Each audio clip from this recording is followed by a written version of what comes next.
el alfabeto cuneiforme cananeo, que luego se presenta más adelante como lineal, eh, de- da origen a muchos de nuestros alfabetos, y el alfabeto cuneiforme sudarábigo eh, da al alfabeto lineal, que es el que se continuó usando en Yemen y en Etiopía, aún hasta nuestra época.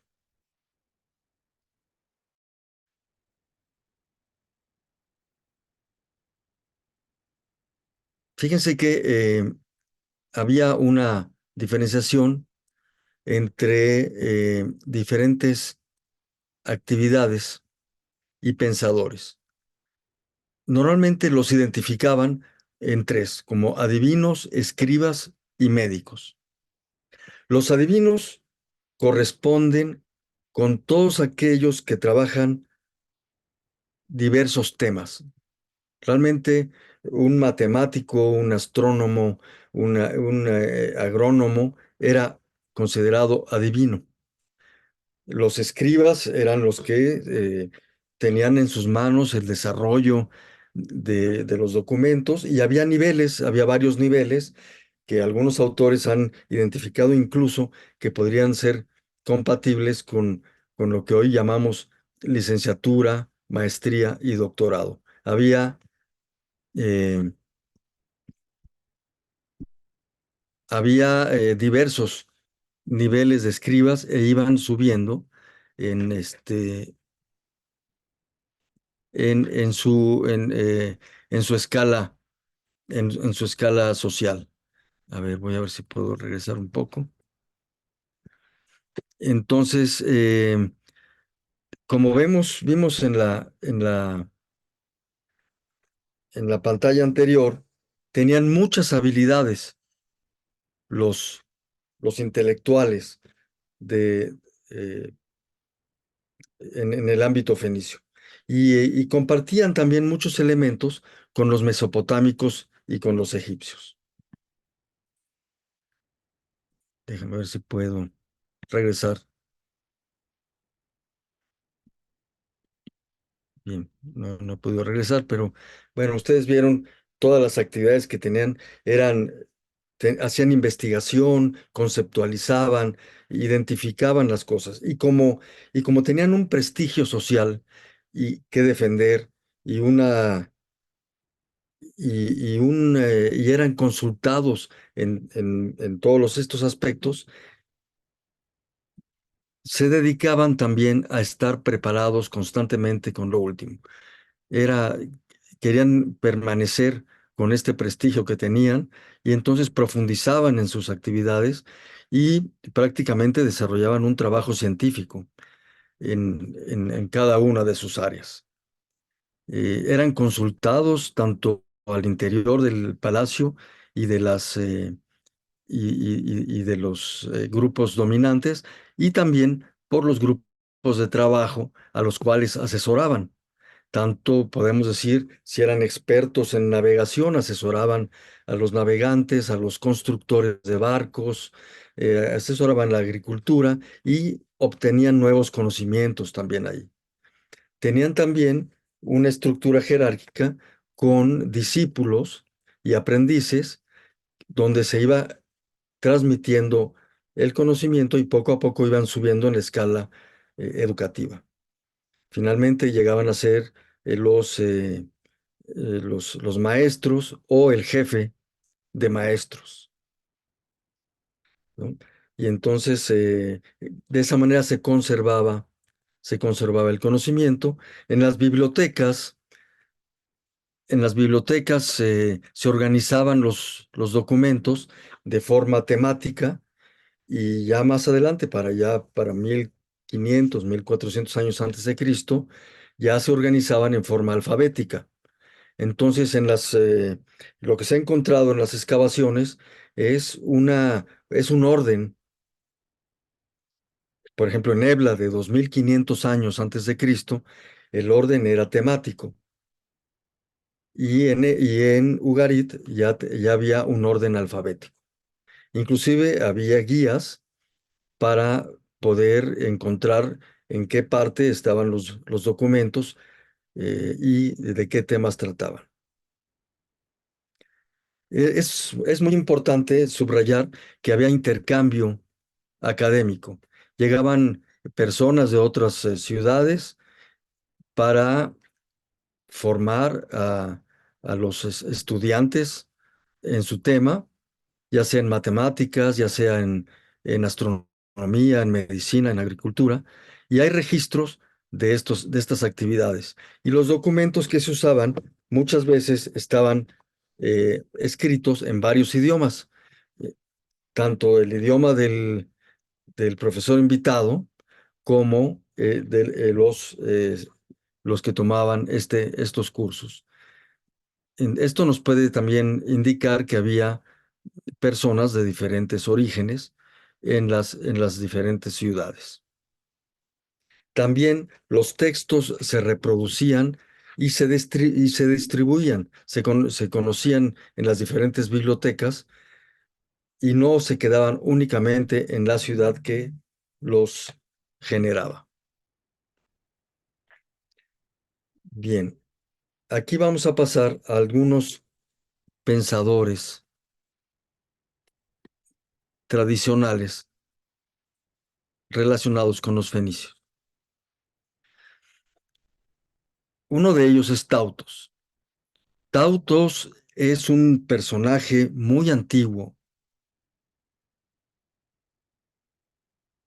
milenario aún en los tiempos antes de Cristo, a quien se le atribuye haber organizado y sistematizado el conocimiento y el alfabeto. También incursionó en todas las áreas del conocimiento con el fin de estructurarlo y hacerlo manejable para todos. Es, digamos, uno de los primeros maestros que existió. Tautos, como dicen algunos textos, fue un sabio fenicio que también reinó sobre todo Egipto. Más adelante en el tiempo, eh, eh, los egipcios lo retomaron y le llamaron Hermes Trimegisto, o sea, Hermes el tres veces maestro. Entonces, y hay toda una línea que se ha venido desarrollando desde entonces, llamada hermética, y no porque esté cerrada, sino porque viene de Hermes, ¿sí? Y entonces, y recupera muchos de estos conocimientos que, según dice la leyenda, viene desde los tiempos en que se comenzó a escribir, o sea, comenzó la historia. Posiblemente Tautos lo identifican al menos en 3400 años antes de Cristo. También tenemos otro personaje que es Saquén Yatón. Saquén Yatón, ustedes no lo van a encontrar, o es probable que no se encuentre en las búsquedas en Internet o en Google, al menos no con ese nombre, porque pasó a la cultura occidental con el nombre de San Cuniatón o San Juniatón. Su nombre original es Saquén Yatón, que significa Saquén es el que guarda y cuida, y Yatón es el que da. En este caso, el que guarda, cuida y da los conocimientos. Es una manera de nombrarle a un maestro. Entonces, este antiguo maestro, Saquén Yatón, en su época se le ubica en algún momento del segundo milenio antes de Cristo. Él fue un investigador y se le llamaba investigador de la verdad porque él recopilaba información de todos los centros de documentación para reconstruir la historia. Se le atribuye a él haber generado y haber reconstruido la cosmogonía fenicia, también la teogonía de los fenicios y toda una genealogía que habla del desarrollo de la cultura desde, desde los primeros seres humanos hasta la creación de la escritura. Entonces, él hace un relato de toda esta evolución, desde el descubrimiento del fuego, eh, la construcción de las primeras chozas, las primeras actividades de pesca, de caza y de agronomía, de ganadería, y las va estructurando, y es muy curioso porque coincide mucho con las investigaciones actuales antropológicas de cómo fue evolucionando la cultura en esta parte del mundo.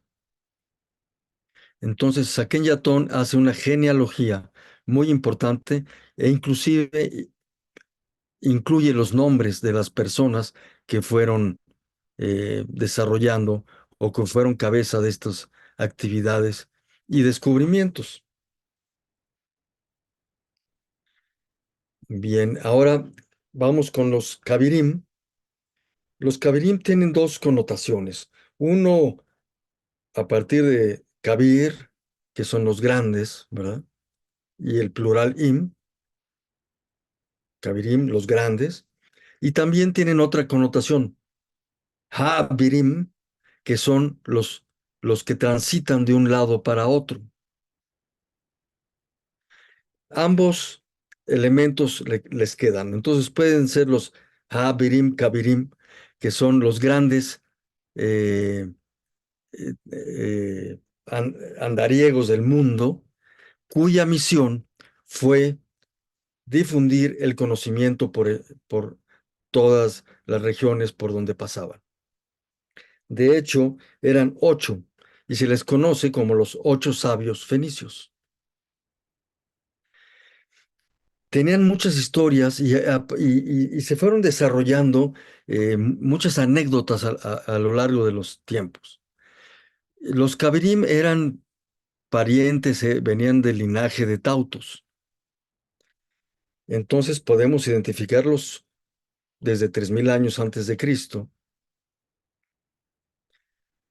Y es curioso que en Europa, en España, en Portugal, todavía después de 1000 años después de Cristo, se seguía hablando de los Cabirim y se seguía hablando de sus historias, de cómo llegaban a los poblados, qué problemas tenían, a qué se enfrentaban, y eran, digamos, como los héroes de la época.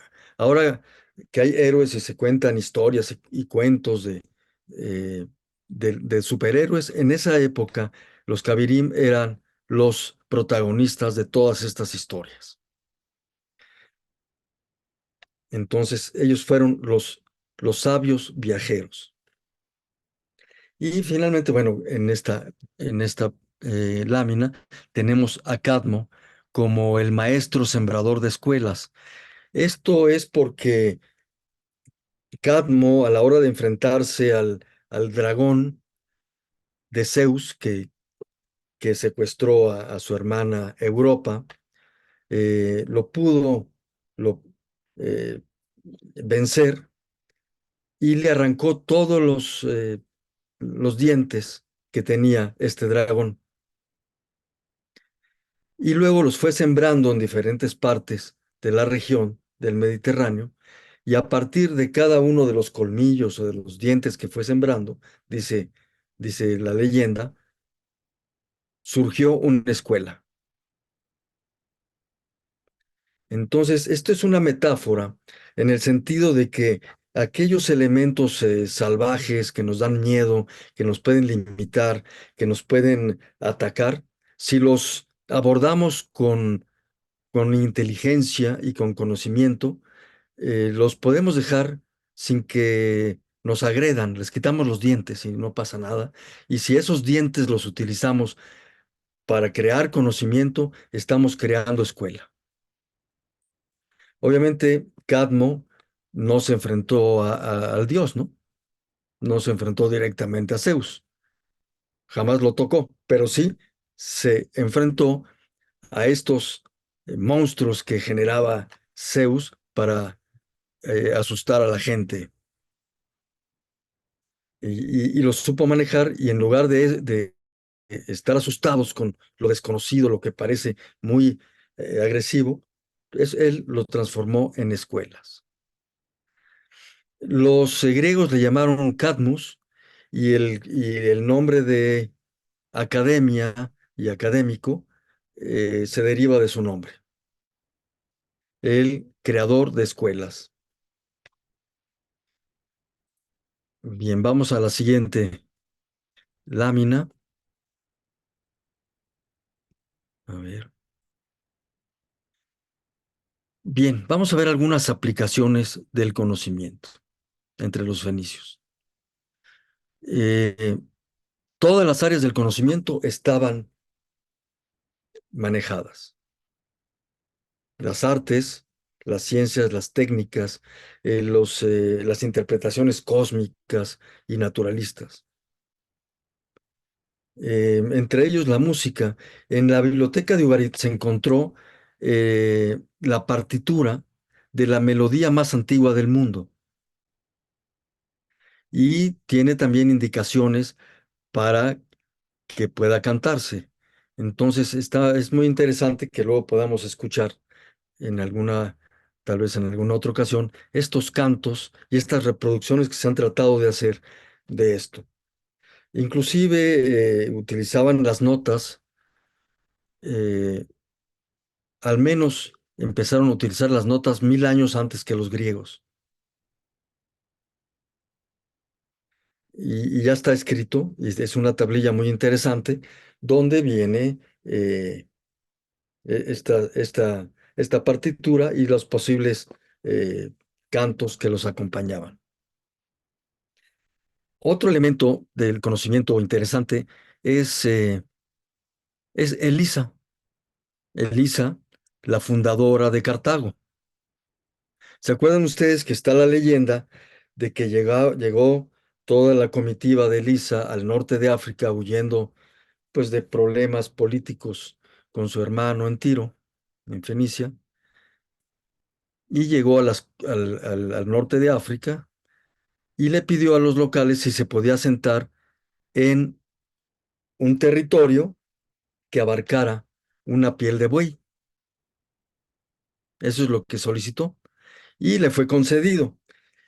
Y a partir de ahí hubo un cálculo matemático para abarcar el máximo espacio posible a través de utilizar esta piel de buey que fue cortada en pequeñas tiras, lo más fino posible que pueda haber, y fueron amarradas unas con otras para abarcar el máximo espacio posible. Pero hubo un cálculo matemático, ya se estaba usando aquí las matemáticas y hoy en día en el área de los matemáticos se le llama el problema isoperimétrico. Es decir, cómo hacer que un perímetro alcance la máxima área posible. ¿Qué figura hay que hacer para que abarque la máxima área posible? Y en este caso hay que considerar que uno de los lados ya estaba definido por la costa. Entonces habría que ver qué figura tenía que construirse para abarcar esto. Y esto, de acuerdo a nuestras leyendas, fue el origen de la ciudad de Kart-Hadash. Kart-Hadash es Cartago y significa la ciudad nueva. Eh, Otro elemento bien importante y que llama la atención y es muy interesante es que en los centros eh, de conocimiento, en los templos, había áreas para la actividad religiosa, pero había áreas para la actividad del conocimiento también. Y también se daban consultas ahí, porque ahí vivían muchos de estos sabios y de estos intelectuales. Hay que recordar que, por ejemplo, el Palacio de Ugarit tenía más de 100 habitaciones. Entonces había lugar para tener a muchas personas cercanas y vivían ahí también muchos de estos intelectuales. Inclusive recibían eh, gente de otras ciudades para hacer visitas y estancias para involucrarse y saber más de los temas que les llamaban la atención. Eh, Dentro de las actividades que se realizaban allí está una que es la interpretación de los sueños.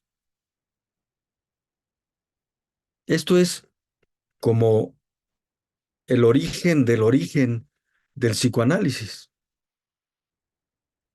porque uno de los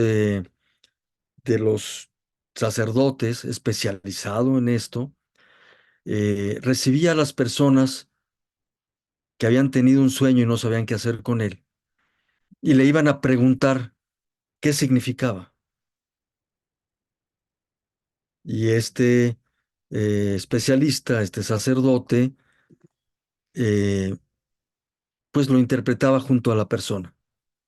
Ahora, si conocía a la persona, entonces involucraba el conocimiento de esa misma persona para enfocarlo en su vida personal. No, no era una interpretación genérica, sino que ya la relacionaba directamente con la persona.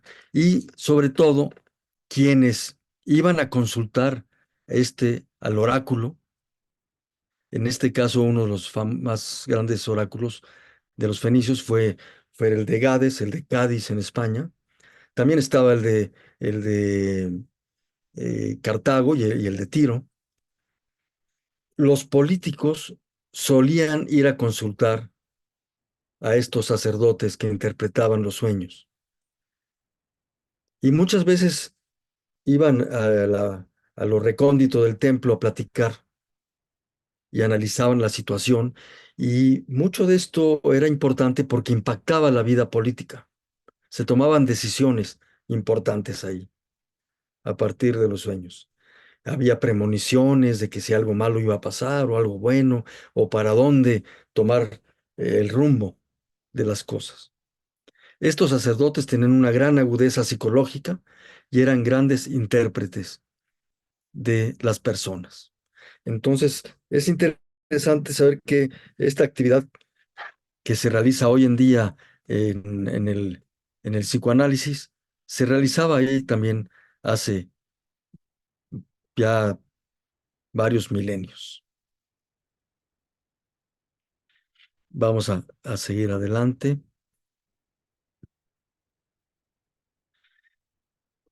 Bien, vamos a ver las enseñanzas, el contenido de la educación.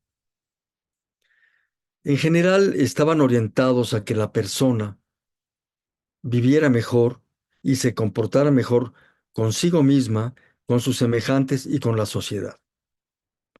Entonces, uno de los elementos que se manejaba era la dignidad y el compromiso, el darse cuenta y corregir lo que uno estaba haciendo, llevar a cabo los rituales adecuados sociales para involucrarse en la vida social y en algunos textos, sobre todo los textos religiosos, señalaban la fe guiada por el conocimiento.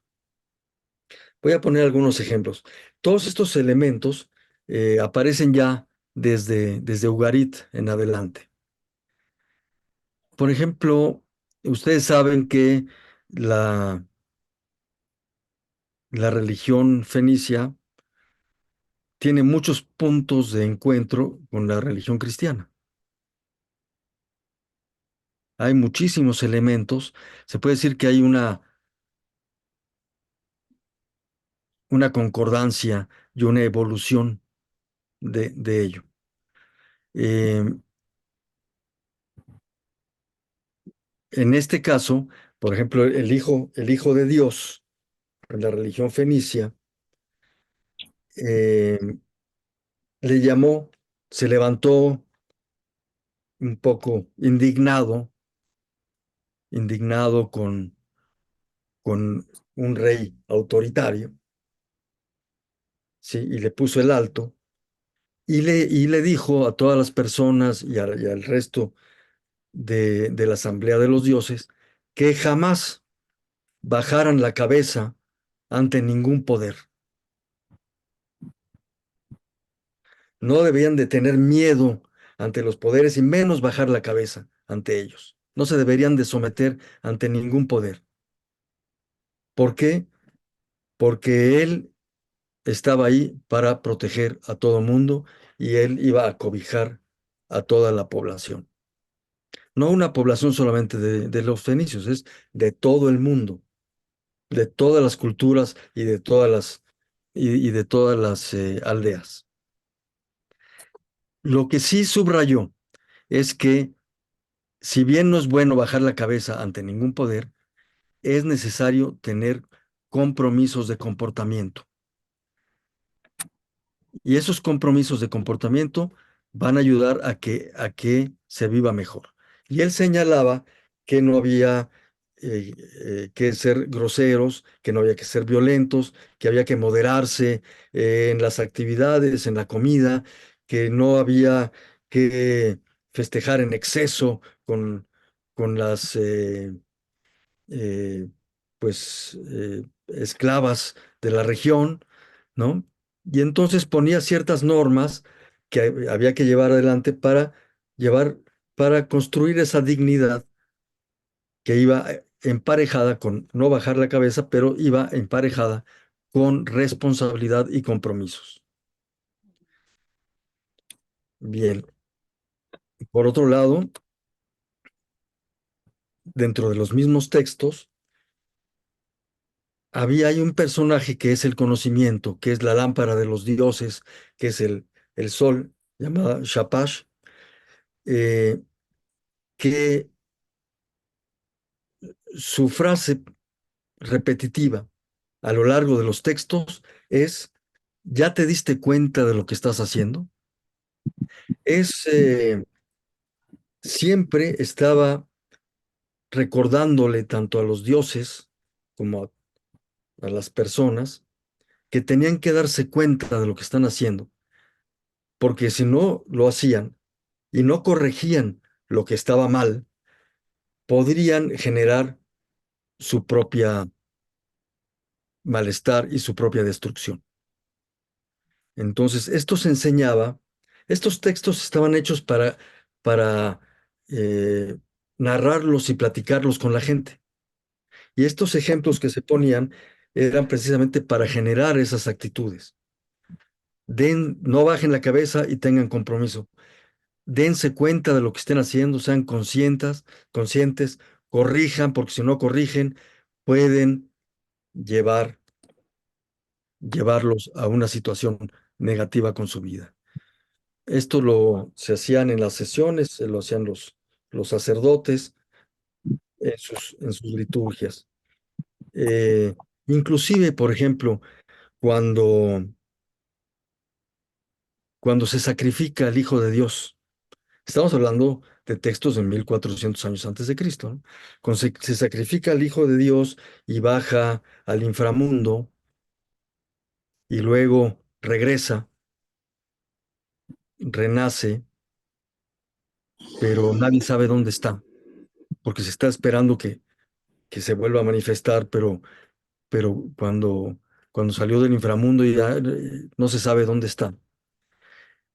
Los propios dioses, sobre todo la Virgen, le pide al conocimiento que busque que busque a este Dios, al Hijo de Dios. Entonces, para encontrar al Dios, al Hijo de Dios, lo que se sugiere es que se haga a través del conocimiento. No se le pidió a otra fuerza que lo buscara, sino, sino a la iluminación, al conocimiento. Entonces, nuevamente se subraya la importancia de esto. Entonces, es por eso que aparece aquí la nota de la fe guiada por el conocimiento. Finalmente es la que va a encontrar lo que está buscando y va a hacer que regrese el Hijo de Dios a la tierra. Y por otro lado, también se marcan ciertos rituales y comportamientos. En este caso, por ejemplo, hay un texto que marca cómo podría establecerse un noviazgo. Esta es una interpretación de, de, de de este texto, porque lo primero que hace es que, por ejemplo, la mujer se arregla, se pinta, eh, se perfuma y va a la casa del joven a buscarlo y pregunta por él. Y los ayudantes de la casa le dicen, no, pues no está, no está. ¿Y dónde está? Pues está en el campo, está trabajando, está en su taller.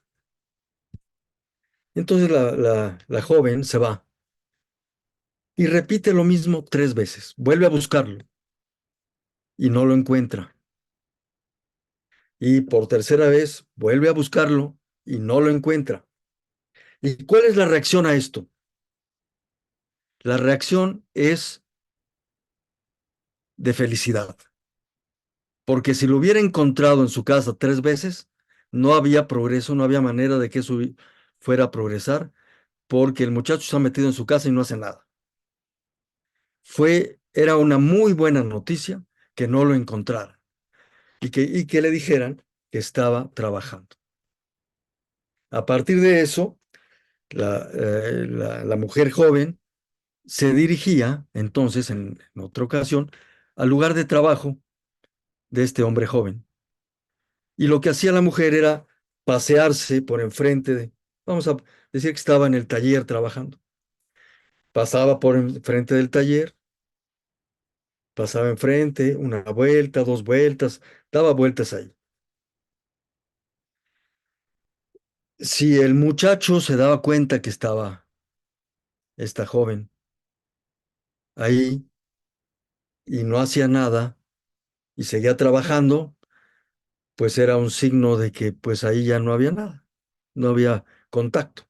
Pero si el joven dejaba sus herramientas a un lado, dejaba todo a un lado e iba y se acercaba a ella, iba a su encuentro, entonces era una señal de que podía haber una relación ahí.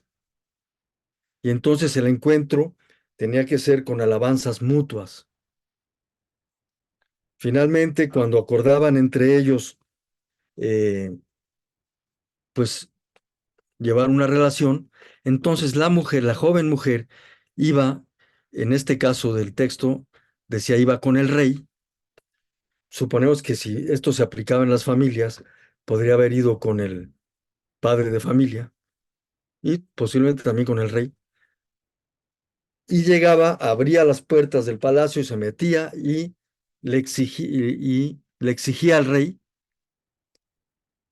que cómo era posible que el joven, ya era todo un señor, que ya trabajaba, ya era productivo y todo, no tuviera una casa, que se le tenía que construir una casa. Entonces el rey lo que hacía era decirle, pasa a hablar con la reina, pasa a hablar con mi esposa, pónganse de acuerdo y a lo que lleguen me avisan. Entonces pasaba la joven a hablar con la reina y después de las deliberaciones, si aceptaban que podía haber esa relación y se le podía construir una casa, entonces el rey organizaba una cuadrilla, lo anunciaba socialmente y se les construía su casa y eso era el matrimonio y se hacía una fiesta en el lugar y era sancionado por los sacerdotes. Entonces, estas son parte de las anécdotas que hay sobre las enseñanzas que se hacía con, en el ámbito fenicio. Más adelante, ya en el primer milenio antes de Cristo, ya por 1200 años antes de Cristo en adelante, hay cambios en las estructuras sociales. Eh, digamos que hay una modernización en esa época. Por ejemplo, el alfabeto lineal es adoptado por sobre todas las otras formas de escritura que vimos al principio. El alfabeto cuneiforme, las formas, los jeroglíficos y demás quedan atrás. y se establece el alfabeto lineal. Esto es muy importante porque se adopta un sistema de escritura que es accesible para todas las personas. La escritura sale del templo y entonces la sociedad empieza a ser letrada y se extiende a todos los ámbitos de la vida.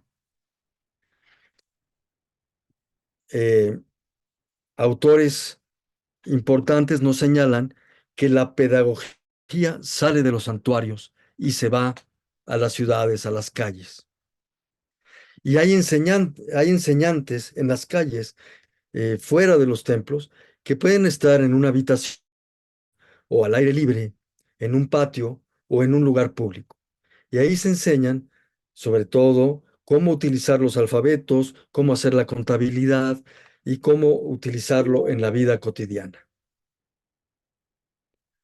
También hubo cambios, por ejemplo, en Cartago, eh, la monarquía no se establece y más bien se establece un gobierno de ministros y más adelante se desarrolla la democracia. Lo que era en el Medio Oriente el Consejo de Ancianos se transforma en la Cámara de Senadores, lo que era el Consejo de Jóvenes se transforma en la Cámara de Representantes. Eh, los ministros, cada uno tiene una cartera según las cosas, lo que tiene que atender, y entre ellos se designa a un presidente que se cambia cada determinado tiempo. Esto es muy importante porque hace una diferencia de los milenios anteriores. Y por ejemplo, en el ámbito religioso, se establece como figura importante Melkart, Melek-Kart, el rey de la ciudad. Eh, Melkart era una expresión del Hijo de Dios, así como había sido Hadad, Baal, pero ya responde a los nuevos tiempos. Es el Hijo de Dios que no está en el cosmos, sino ya está en la tierra.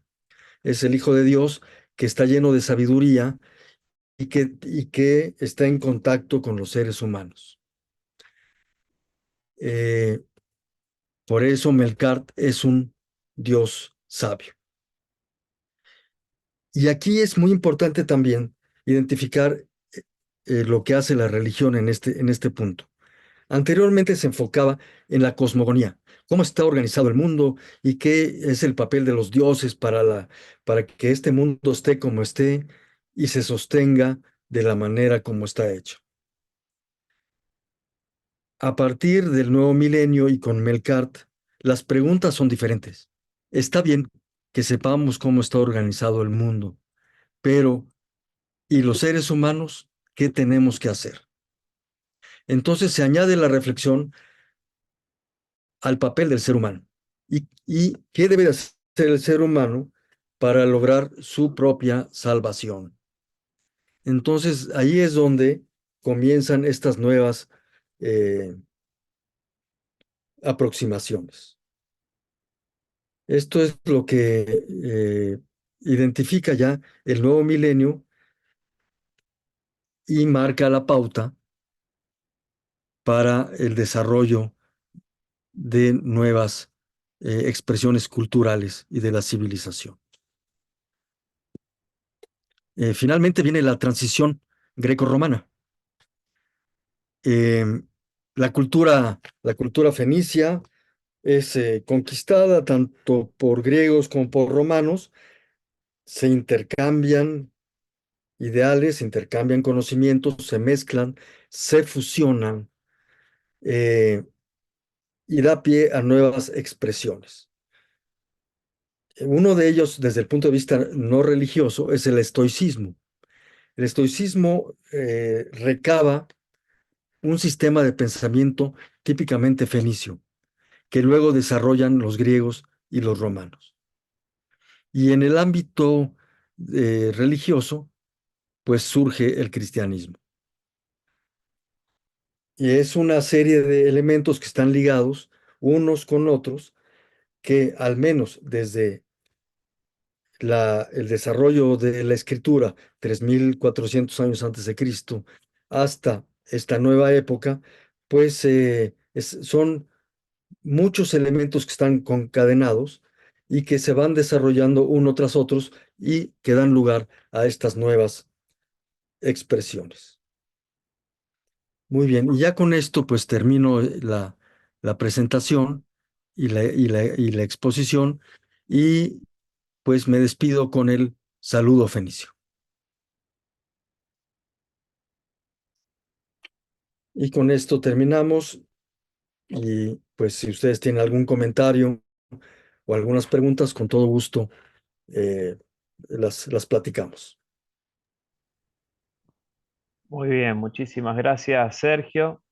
Ahí dejamos de compartir pantalla entonces, así vemos a nuestros amigos.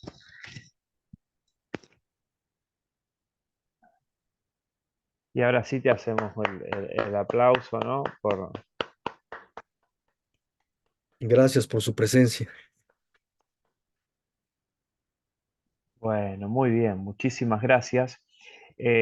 No sé, Mabel, si tenemos alguna pregunta o pueden levantar la mano. Podés activar tu audio.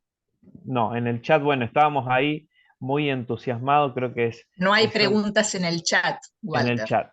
Perfecto. Bueno, hay una serie de información, ¿no?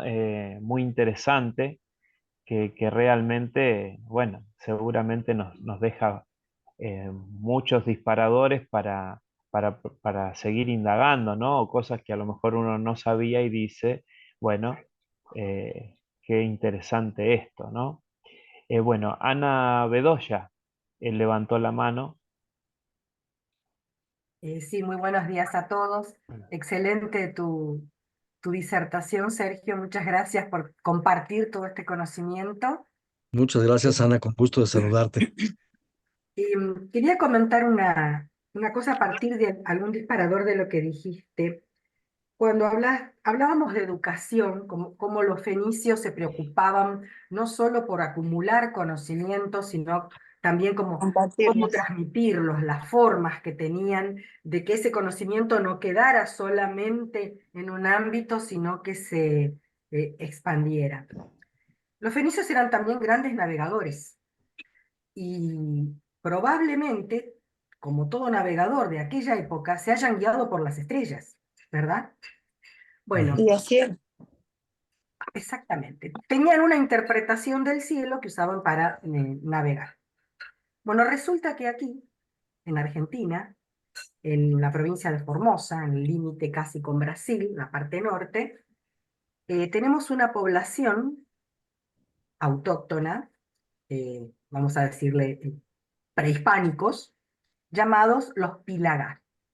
Los Pilagá son un pueblo que tiene sus propias tradiciones, sus propias historias, no es un pueblo navegador, está prácticamente inserto en la selva, cerca de un río grande, del río Paraná, y he aquí que han descubierto nuestros antropólogos, la carrera de antropología de aquí de la Universidad de Buenos Aires, que tienen una interpretación de cielo muy semejante a la interpretación que tienen que haber tenido en su momento los grandes navegadores que muy probablemente siglos antes que Colón llegaron aquí.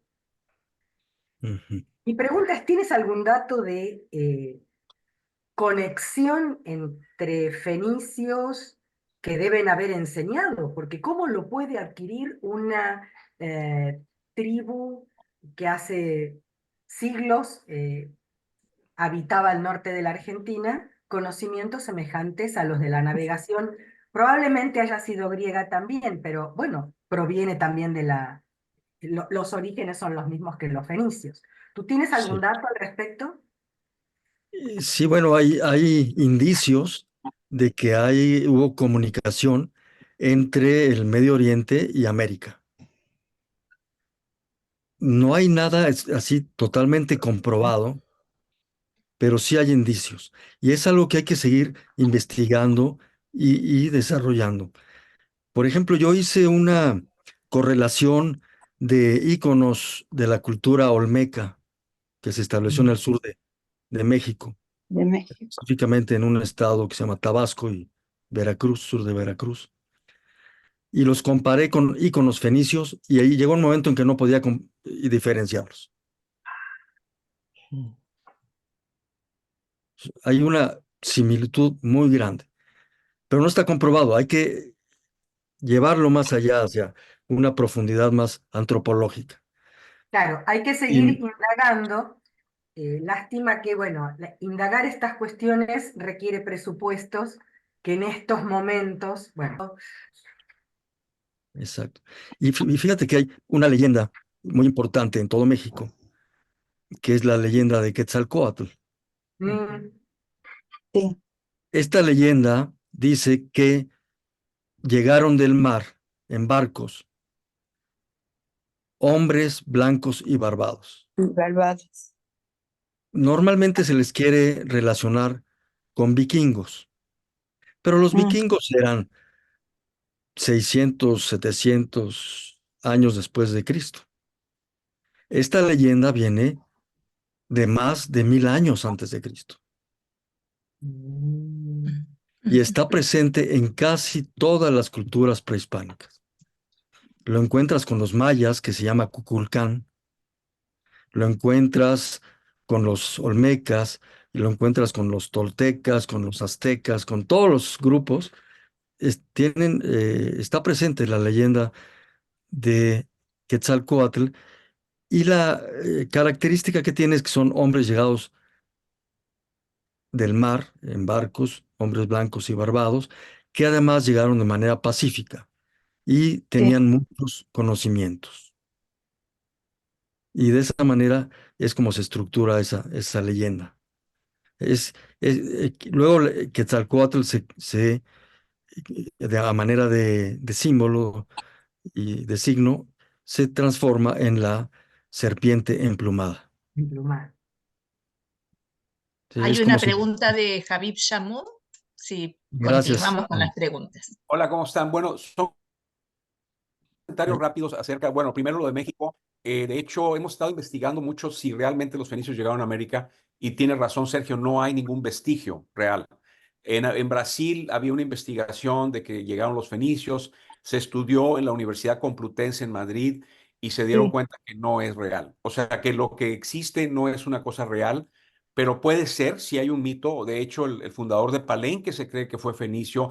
También hay un pueblo en Campeche que le llaman a los mayas de esa zona los fenicios de América, el historiador de la ciudad. Y yo fui a visitar y hay una máscara que tiene Buenísimo. y que era muy diferente a todos los mayas. Entonces no sabemos, o sea, pudo haber sido un fenicio perdido en el espacio, ¿no? Pero lo que platicaba Sergio se me hizo interesante lo de la religión que se parecía mucho al cristianismo, porque hace mucho, como que muchas dudas se me están reflejando, he estado, se me están iluminando, que yo tenía, porque hace muchos años presenté eh, en un simposium de católicos en vida pública en España y lo que tuve que hacer es un análisis de la Biblia y cómo estaba relacionada con Líbano. Y cuando yo terminé ese análisis y hice la presentación, me quedé con la reflexión, es que serían los fenicios de esa época los que se convirtieron más al cristianismo. Por cierto, no había musulmanes, ¿ok? Hay que aclarar, porque Sí. todavía no habían llegado hasta 700 años después. Entonces, serían los fenicios que más se convirtieron que los judíos al cristianismo. Esa fue mi reflexión y ahora que mencionas, pues yo creo que sí, nada más cuando hablaste de la parte de la dignidad y del ego, también 2000, 3000 años ahora, en la actualidad, en un estudio eh, estadístico que hicimos con las generaciones, con los jóvenes de ustedes de toda Latinoamérica, Ujú. nos dimos cuenta que sale esa dignidad todavía. O sea, que como que eso es antropológico probablemente. De esas historias es algo que podemos decir que es parte de nuestra historia, ¿no? Eh, como que también hace un check. Estoy haciendo como checklist con la última, y este, que también se me hizo interesante, eran 3 comentarios que tenía. Bueno, lo de los fenicios en América sí se descubrió o se hizo un viaje desde Líbano hasta Fort Lauderdale en Florida, que ustedes han de haber escuchado sobre esto, o lo hemos platicado en alguna ocasión, y sí se comprobó que sí llegó el barco, con un barco, una réplica que se construyó en Anguar, en el puerto de Anguar, y sí llegó a América. Sin embargo, eso no quiere decir que sí a los fenicios de América, simplemente quiere decir que es muy probable que sí llegaron, pero no hay vestigios. Entonces yo creo que sí, hay que buscar esos vestigios. Bueno, pues se me hizo interesante. Gracias, Sergio. Muchas gracias, Javib. Gusto en saludarte. Eh, Voy a responder a esto porque sí hay una correlación. Por ejemplo, en el Levante, durante mucho tiempo, podemos decir tercero, segundo y primer milenio, o sea, por 3 milenios, la religión constaba fundamentalmente de 4 entes religiosos fundamentales. Uno era el Dios Padre, otro la diosa Madre, que eran los dioses del universo, los que regían el universo, los creadores de todo. Luego estaba el Dios Hijo y la diosa Hija, identificada como la Virgen, que eran hijos de los dioses, cuyo papel era reinar en la tierra, solamente en la tierra, porque los padres reinaban en el universo y tenían que eh, luchar todos los días eh, contra, contra el caos, es decir, contra todo aquello que destruye la relación humana y la dignidad. En el caos está incorporado la grosería, el exceso, el no darse cuenta, todo eso está identificado como caos. También tenían que luchar contra la improductividad, es decir, eh, tenían que cumplir con lo que tenían encomendado o para lo que se habían responsabilizado, porque si no se quedaban cortos y ponían como ejemplo a un diosecito ahí que se quiso subir a la silla a reinar y nada más no pudo porque le colgaban los pies y no llegaba la cabeza al tope de la silla. Y cuando él reinó, no pudo cubrir las necesidades de los seres humanos y los seres humanos sufrieron. Los seres humanos tenían carencias. Los seres humanos no podían cubrir lo que necesitaban. Y también le llamaban eso, pues le llamaban el desierto también. O sea, se expandió el desierto, no había nada, ¿no? Y y bueno, llegó la luz divina, llegó el conocimiento y le dijo a este Dios, ¿ya te diste cuenta de lo que estás haciendo? Y sí, reflexionó y se bajó y dejó el trono. Eh, Cuando después de milenios de tener una estructura religiosa donde hay Dios Padre y Dios Hijo, Diosa Madre y Diosa Hija en interacción y que se les considera la Sagrada Familia y que siempre están deliberando, es la Asamblea de los Dioses. Cuando se establecen otras formas de pensamiento, donde, como en este caso, cuando se establece el judaísmo, donde solamente se habla de un solo Dios, sin hijo, sin hija, sin virgen, la población tiene muchos milenios de estar pensando que hay Dios Padre y Dios Hijo. Entonces, hay una correlación directa en volver a adoptar, o hay áreas que nunca lo soltaron, pero de adoptar con mucha facilidad un planteamiento renovado que te indica que hay un Dios Padre y un Dios Hijo, porque no se contrapone contra la herencia cultural milenaria. Al contrario, es una continuación de lo mismo. Y para mucha gente se le hacía muy difícil no pensar en que había un Dios Hijo, porque había toda una generación que se le identificaba como el cuidador de la tierra, el cuidador de los seres humanos específicamente. Entonces, pasó algo como en Egipto, ¿no? Que cuando se quiso imponer un solo Dios, hubo una reacción, ¿no? Y se quitó a, a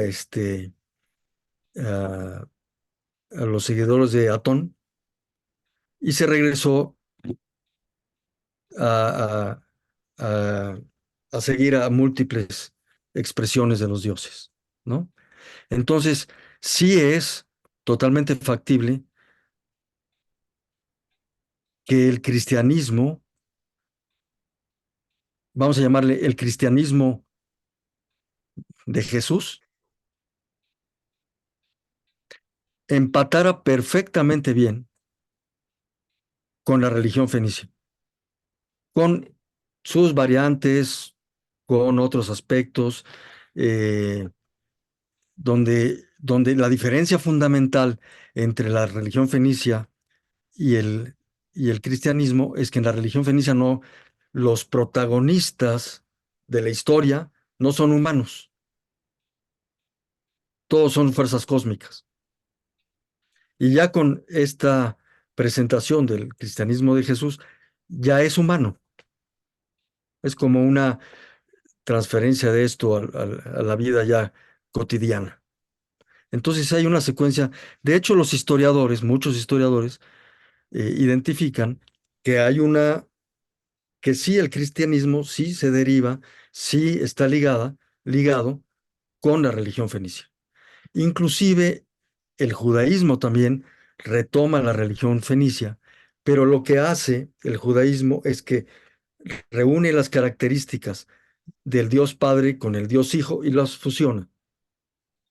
Al principio reúne las características de la diosa madre y la diosa hija, las fusiona y luego las desecha, ya no aparecen.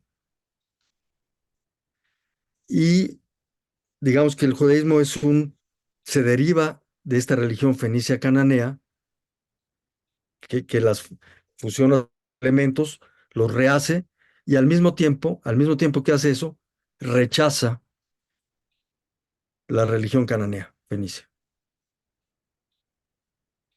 Pero ambas religiones, ambas nuevas religiones, el judaísmo y el cristianismo, están arraigadas en la religión cananea fenicia. O sea, el cristianismo no deriva del judaísmo. Las dos derivan de la religión fenicia.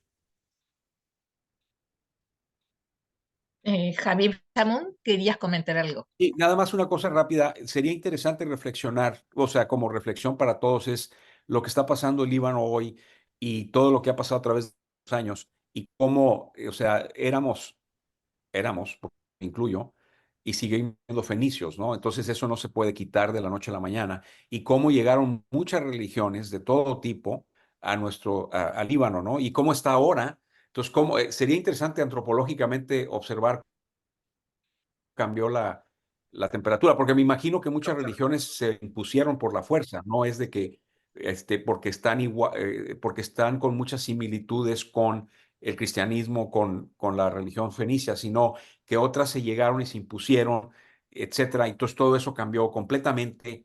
Ahora sí que el mosaico de cultura que tenemos, ¿no? Pero es como Así reflexión. es, Se me hace muy así interesante. es. Se expandió por todo el Mediterráneo y por eso fue tan rápido que se convirtió en el cristianismo de Jesús, porque ya tenía un antecedente todo el Mediterráneo de la religión fenicia. Y no se difundió de manera militar ni violenta, sino fue pacífica, ¿no? Este, por ejemplo, a diferencia del Islam, que fue militar en muchos momentos. Por ejemplo, hay estudios que dicen que los antiguos habitantes de Judea, pues son los palestinos, que primero se convirtieron pasaron al judaísmo y luego, por razones históricas igual, pasaron al Islam, pero es la misma población. O sea, no es una población que llegó, o sea, de árabes que llegaron de quién sabe dónde y se establecieron ahí. No, los antiguos habitantes de Judea y del resto de las áreas palestinas son palestinos que se transformaron, ¿no? No se han movido. Primero fueron cananeo-fenicios y luego algunos fueron judíos y otros luego se cambiaron al cristianismo y la mayoría luego cambió al islam, pero es la misma población, ¿no? Simplemente ha ido cambiando en su cosmovisión y en, eh, y en las visiones religiosas. Bueno, de hecho, muchos de ellos se convirtieron a griegos ortodoxos, palestinos, y son muchos de la primera diáspora que pasó, ¿no? Por Sí, alguna razón. sí. ¿Y alguna otra pregunta que quedó en el aire, no? Javi. Mm. No, no hay preguntas No, tampoco No, en el solamente chat. las reflexiones. Gracias. sí, gracias. Eh, a ver, Adriana Jalil, ¿estás preguntando algo? Bueno, Es la mamá, creo. Sí. por ahí me pareció como que hacía algún gesto, pero no, parece que no. Pero lo que hay que subrayar es que toda esta cultura fenicia que luego se devino fundamentalmente en la cultura libanesa, pero que también está dispersa por todo el Mediterráneo, es una cultura de conocimiento. Es una cultura que usaba bibliotecas, que escribía, que indagaba, que investigaba, que enseñaba. Entonces es una cultura milenariamente intelectual y milenariamente en búsqueda de un conocimiento que en sí mismo no era dogmático, cuadrado, autoritario, sino que siempre estaban buscando algo nuevo. Siempre estaban. De hecho, por ejemplo, se ha identificado que San Agustín viene de familia fenicia. Y ya estamos hablando 300, 400 años después de Cristo. Eh, San Agustín, que antes de ser San Agustín era Agustín el Revoltoso, ¿sí? Porque era jugador, parrandero, borracho, todo tenía, ¿no? Era, era el dolor de cabeza de su mamá. Y de repente se convirtió, tuvo una enfermedad y decidió, este, hacerse religioso. Bueno, San Agustín, que es uno de los pilares de la Iglesia católica actual, tenía un dicho que decía, y yo creo que esa es una influencia dice, siempre duda de todo, porque si no dudas, no estás vivo. Tienes que dudar y dudar y dudar y todo, preguntar todo, ¿no? Y a indagar, porque si no lo haces, pues, pues no tienes impulso de nada, tienes que indagar. Pero eso sí, decía San Agustín, si te cansas de estar dudando, estar preguntando de todo, pues date un tiempito y entonces ten fe. Pero después de un rato, vuelve a preguntar y vuelve a dudar y vuelve a indagar, porque no vaya a ser que, que te quedes con una fe que no te da fundamento. Entonces, parte de lo que planteaba, este, y posiblemente viene de una línea, este, fenicia, ¿no? Y el estoicismo es una síntesis de mucho de la cultura fenicia. Hay que hacer las cosas. Estoicismo no quiere decir aguantar todo a como dé lugar, ¿no? Esa es una mala interpretación. Estoicismo quiere decir que no te dejes llevar por tus impulsos, que a final de cuentas hagas lo que tú quieras hacer, pero primero ya lo pensaste, ¿no? Ese es el estoicismo. Primero razona lo que vas a hacer y luego haz lo que quieras. No quiere decir aguanta lo que quieras, no. No, está mal usado eso, ¿no?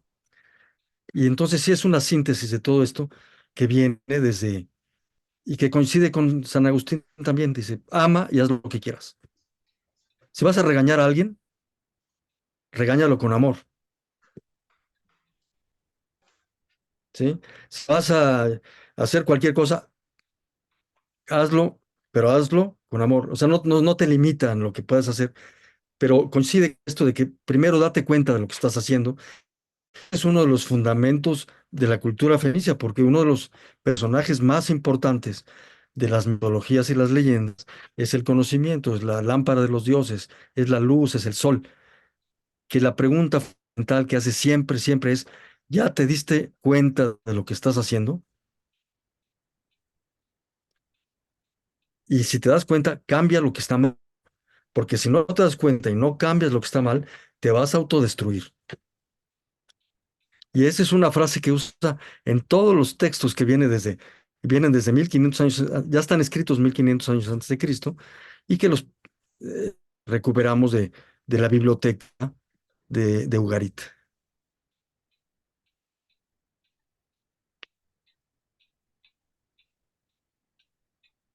Ujú. Mabel, ¿hay algún comentario más, por favor?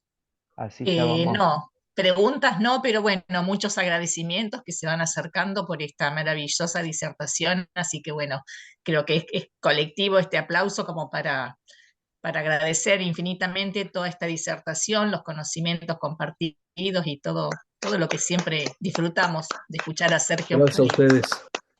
Bueno, muy bien. Gracias a Muchísimas ustedes. gracias, Maravilloso. Sergio. Les pido, Escuchaba, Walter, Gracias, todavía Sergio. no terminamos. Un momentito. A ver, ¿vos querés decir algo, Rosalía? que antes de irse enciendan sus cámaras para sacarles una foto. Y se me perfuman y les saco una foto. Perfecto. Bueno, antes de cerrar, hacer el cierre, bueno, quería mostrarles esto que mencionó Sergio. Estuvimos en el Museo Nacional de Siria, en Damasco, y tuvimos acceso a una réplica de la partitura, de la primer partitura que hay registro, ¿no? Que está en cuneiforme. Bueno, esto lo trajimos de allá cuando fuimos en abril, mayo del año pasado. Así que bueno, hacía alusión a esto. Es muy lindo, muy interesante poder tener acceso, ¿no? A toda esta información que hablaba Sergio, cuando tenemos esa posibilidad de acercarnos a estos lugares tan ricos, ¿no? Con tanto legado y patrimonio, tanto tangible como intangible, nos permite acercarnos, ¿no? Aunque sea no en original quizás, aunque sí podemos ver algunas piezas, pero sí tener esto, ¿no? De primera mano, que es muy interesante. Por otro lado, decirles que, bueno, agradecemos mucho la presencia de Javi, que va a ser nuestro próximo orador para el 5 de mayo, así que les animamos a que puedan estar atentos también a esto. Si después algunos tienen nuestros contactos y no están en el grupo donde subimos toda esta información, bueno, trate de comunicarse por Facebook, ahí libaneses o Instagram, o con alguno de nosotros si tiene el contacto. También quiero agradecer a Min Férez, que está allí, que es un trabajador incansable y siempre nos estimula en las redes. A Min me gustaría que saludes, que te presentes, porque él también trabaja mucho la cuestión fenicia y siempre nos está animando en las redes, y que estés presente también nos distingue como el resto de los compañeros y compañeras que está aquí en esta mañana.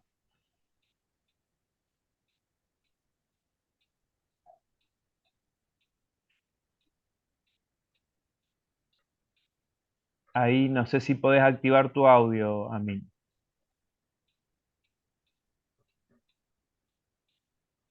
Muchas gracias, Walter. Es muy enriquecedor participar de los eventos del grupo. Muchas gracias, es un gran placer. Pero que Amin Férez es mi hermano. Yo soy Michelangelo, Micael. Perfecto, Micael. Bueno, qué gusto. ¿Estás en Brasil? Ahí se te silenció.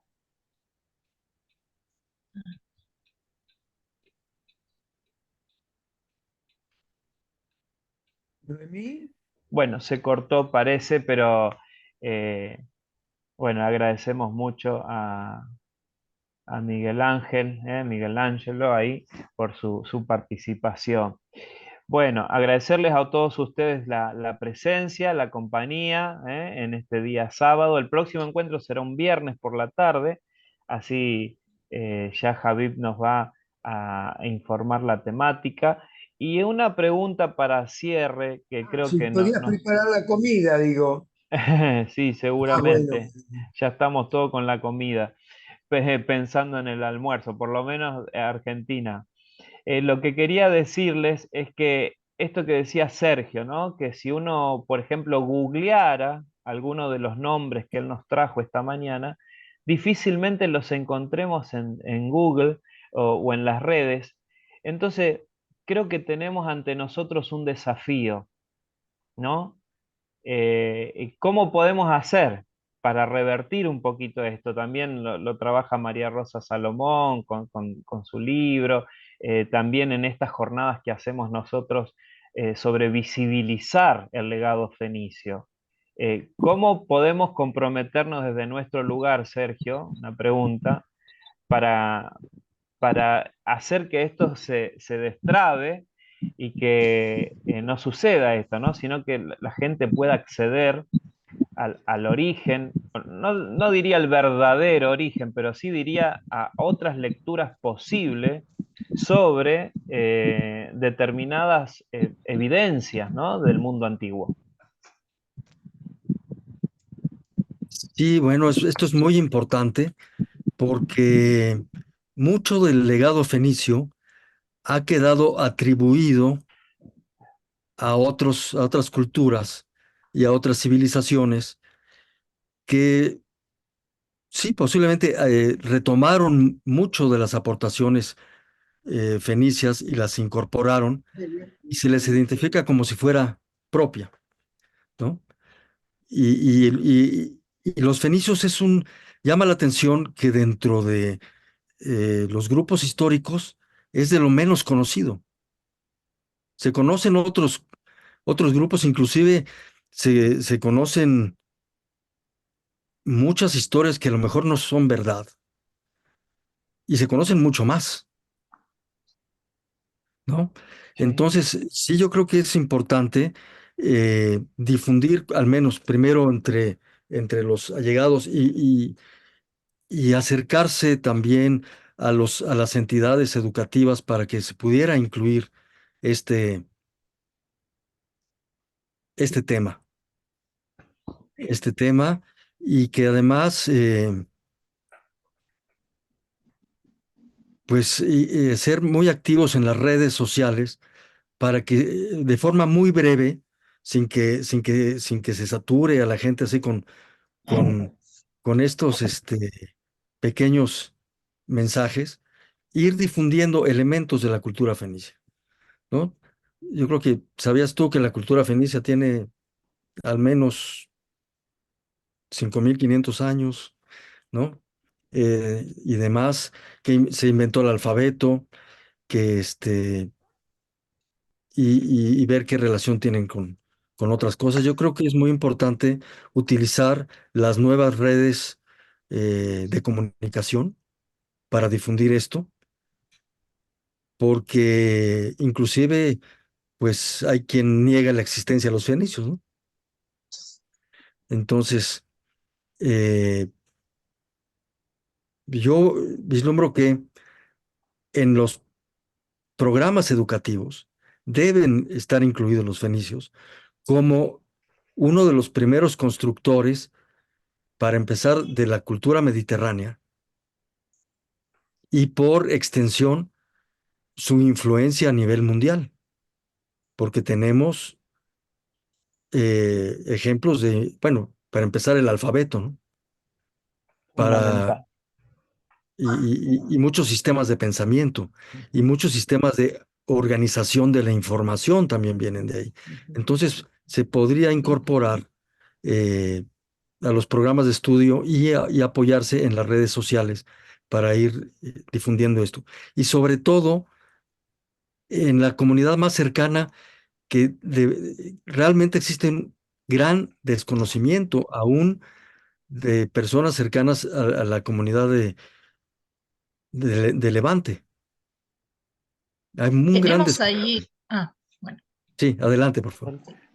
Salomón por ahí quería hacer algún aporte, alguna consulta. Adelante.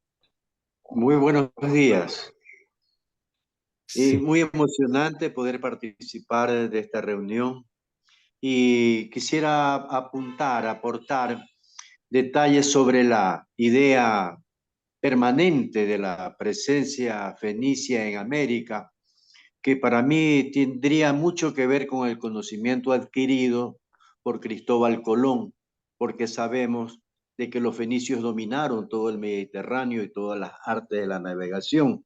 Y si es que ellos traspasaron las columnas de Hércules, es posible que tenían ya conocimiento de los vientos alisios que se convertían prácticamente en una carretera de ida y una de regreso para América. Todo ese conocimiento a través de los siglos tiene que haber sido detentado por Cristóbal Colón. Y yo estoy convencido y seguro que en las embarcaciones que vinieron a América tienen que haber venido muchos descendientes de fenicios.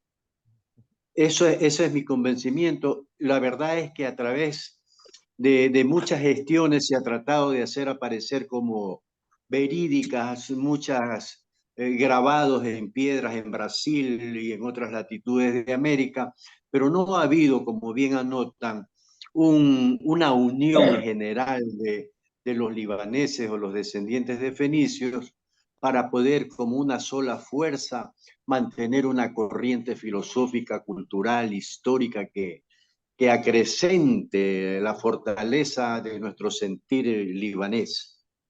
En lo particular y en lo que me concierne, quisiera llegar a cada uno de ustedes para hacerles conocer mi interés en producir, estamos produciendo un libro de los fadul en América, porque resulta de que yo vivo en la República del Ecuador y yo creía que era el único fadul en el mundo, y resulta que encuentro grandes comunidades en México, Colombia, Venezuela, Dominicana, Brasil, inclusive Argentina.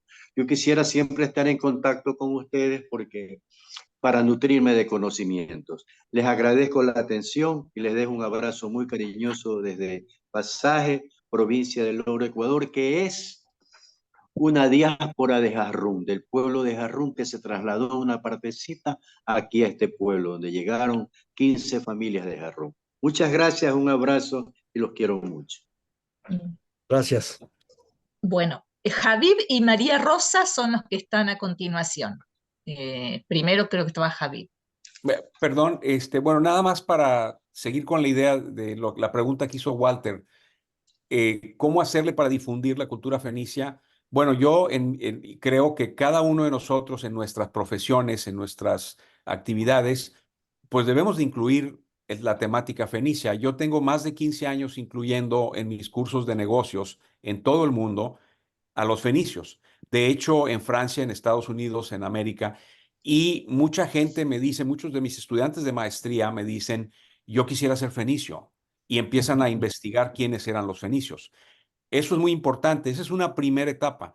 Ya después, pues hay muchas cosas de lo que platicaba Sergio que ni siquiera se saben porque todos los imperios eran dominantes y los fenicios eran más colaboradores. Y los que ganaron las guerras son los que arrasaron con todo y bueno, esa es la historia. Sin embargo, es nuestra labor de difundir esa cultura en cualquier cosa que hagamos. O sea, es un ejemplo que sin ser exagerados, ¿no? Porque llega el extremo como la película de los griegos, ¿no? Que todo era griego. Sí, a mí me pasa eso, a mí me pasa eso con lo fenicio. Sin embargo, hay que ser objetivos, Sí. como decía hace rato Salomón. Sí llegaron a América, muy probablemente, pero no hay vestigios, ¿no? Hay que ser muy objetivos científicos en el tema y eso da más credibilidad. Porque si no, de hecho, cuando yo escribí mi primer libro, Negociando con un Fenicio, El que me colaboró es un americano que no conocía nada de los fenicios. ¿Por qué hice eso? Para que haya alguien que no conoce nada y que se enamore de los fenicios y sea más objetiva la cuestión. Y no es propaganda, más bien es investigación. Ese es mi punto. Gracias. María Rosa, te escuchamos.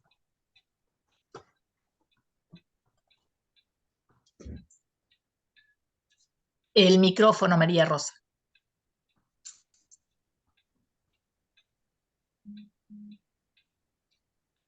María Rosa, conecta el micrófono, por favor, el audio.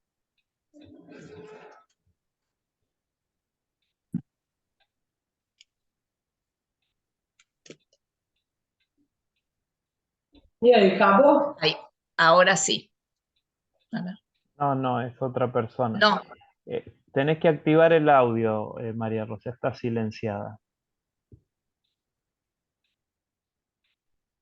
¿Me escuchan allí? Ahora sí. ahora sí, Bueno, ahora sí. primero agradecer y realmente fascinada, contenta, porque después de escucharlo al doctor siempre me indica que voy por buen camino, y la parte cuando relató, arrancó los colmillos del dragón y los sembró en el Mediterráneo, fascinante. Ahora sí, otro punto, quisiera yo preguntarle de la Virgen de Mantara. ¿Qué tanto cuando no, según los decires, no la dejaban ingresar por ser judía a Tiro, cuando Jesús predicaba en Tiro? Quería saber si qué aporte cuál es su opinión con respecto a eso.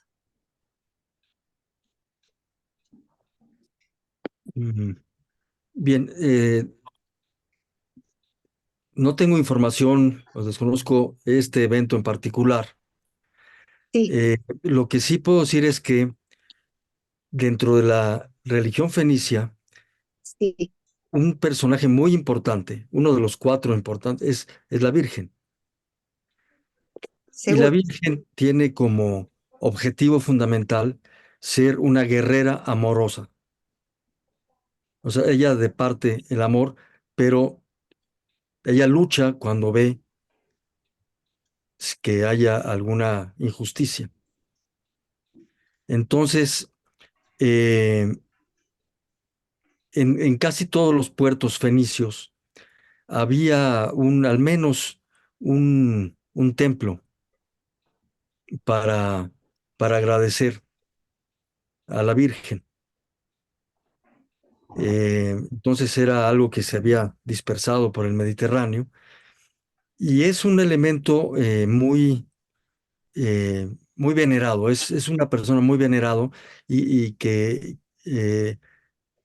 significa, su papel es defender la vida, es defender y cuidar la vida, junto con, con su hermano y pareja en ese sentido, que es el Hijo de Dios. Claro. Entonces,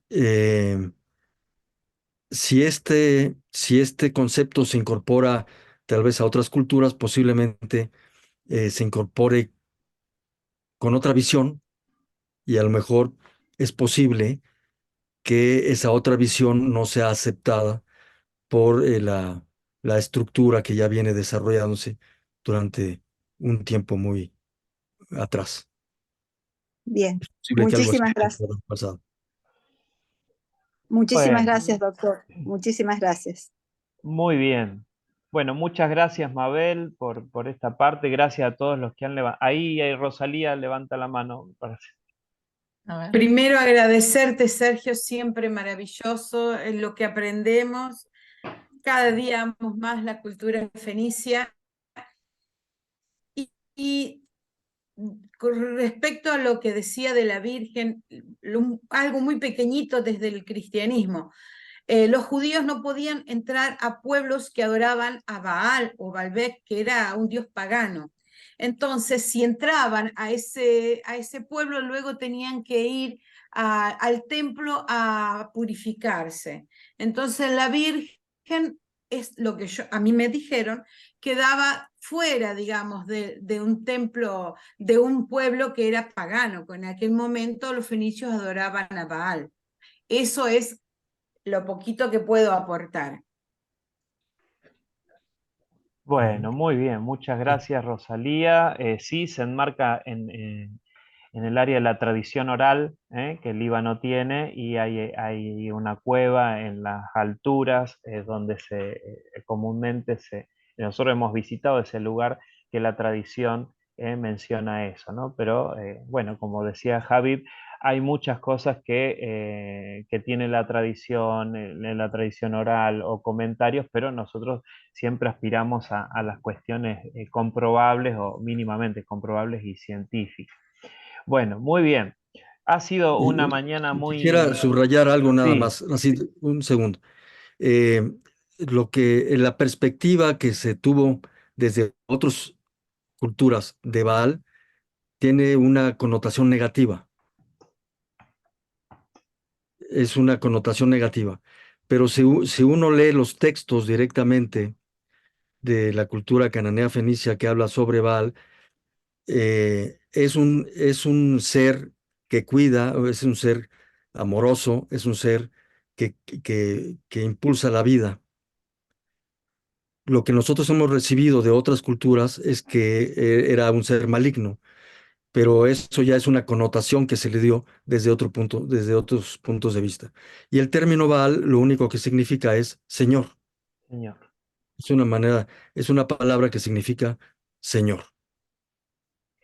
Y Baal podría ser un señor, igual en la calle, como un señor alto funcionario, como un señor, un dios. Un Dios. Se usaba para muchas cosas. Bueno, muy bien.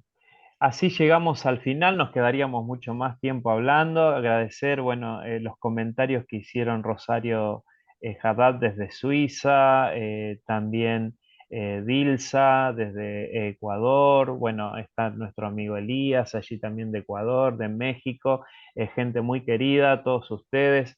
Agradecerles el acompañamiento a todos los integrantes de CEDRAL, y creo que este es el camino en la difusión de la cultura. Y esto que estamos haciendo creo que es el objetivo, ¿no? Una linda meta de visibilizar este legado tan emocionante, tan rico, y que no solamente da todas las respuestas, sino que genera muchas preguntas. Y eso creo que es lo más lindo de esto, porque nos genera curiosidad para seguir investigando, debatiendo, conociendo y enriqueciéndonos también por esta cuestión tan humana, tan cualitativa que está presente, ¿no?, en el legado fenicio, que rescatan los investigadores y los autores y autoras, y que nos ayudan justamente, como siempre digo, la historia, si no nos serviría para ser mejores personas, para reflexionar sobre la convivencia y la actualidad, de nada nos serviría, serían datos históricos, antiguos, muertos, pero nosotros buscamos otra cosa, y creo que esto es lo que estamos logrando y es de mucha importancia para todos nosotros. Así que ahora podemos activar todos el audio y cerramos con un fuerte aplauso para todos, en especial para Sergio y para todos los que han participado e intervenido. Aplauso para todos. Bravo, bravo. Gracias. Gracias. Hasta el próximo encuentro entonces. Gracias. Muchísimas Hasta la próxima. gracias. Hasta la próxima, gracias. Gracias. Gracias. Gracias. Gracias, gracias. Hasta luego. Nos vemos. Hasta luego. Chao, buenos días a todos. Gracias, buenos días. Hasta luego, Sergio. Hasta luego. Que estés Hasta muy luego, bien. Sergio. Saludos Gracias, a todos Sergio. y gusto en saludarlos. Muchas gracias. Gracias igualmente. Gracias, gracias. Hasta luego.